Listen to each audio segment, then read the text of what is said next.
2, 3, read for me. Story time has just begun. 1, 2, 3, read for me. Reading books is fun.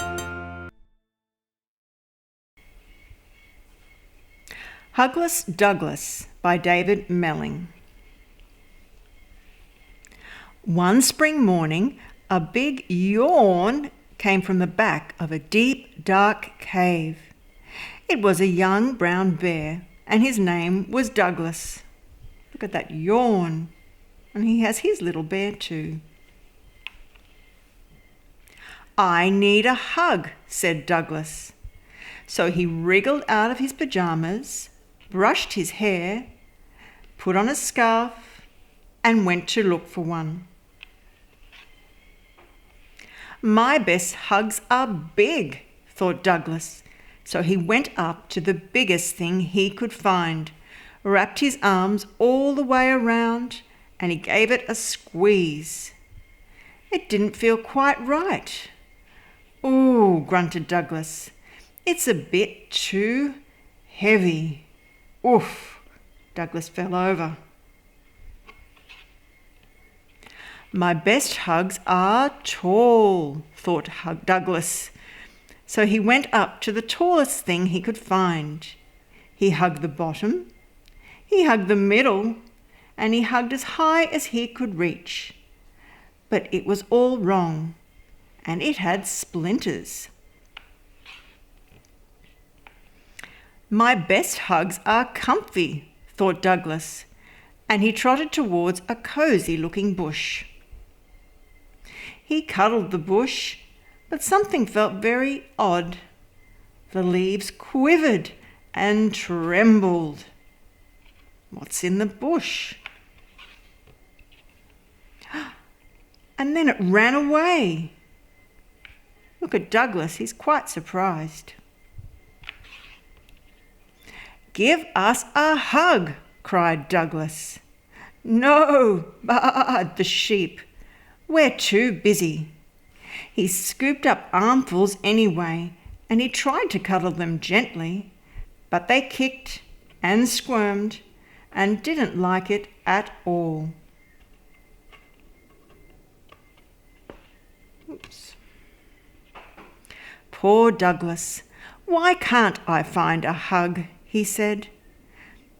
"If I want a hug," said a wise owl, "I sit in my tree." And "Let me try," whooped Douglas, and he scrambled up next to the owl. But he soon found himself in a clumsy muddle. "Tu-woo, twit," said the owl crossly. "I only wanted a hug," sniffed Douglas. "Perhaps there's one down here." He felt something long-eared and rabbity, and gave it a tug. Douglas could tell that the rabbit didn't want a hug. He sniffed again, and, without thinking, wiped his nose on the fluffy end. "Excuse me," shouted the rabbit. "Put me down." "But I need a hug," said Douglas, "and I can't find one anywhere." "Oh, I see," said the rabbit kindly. "Come with me." He took Douglas by the paw and led him round and about. At last they came to a deep, dark cave where a sleepy someone was just waking up. Yawn! Who could be in that cave? Douglas peeped inside.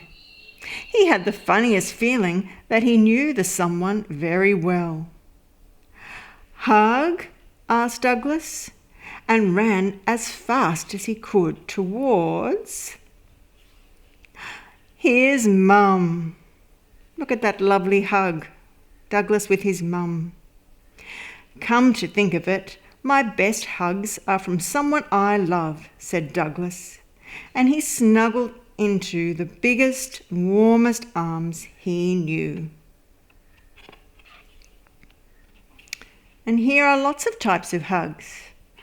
A sandwich hug, a good night hug, an upside down hug, a don't let go hug, a falling hug, a shy hug, a group hug, a back to front hug, a solo hug, a tummy hug, a daisy chain hug, a big hug, a come and get it hug, and an unrequited hug. So many hugs.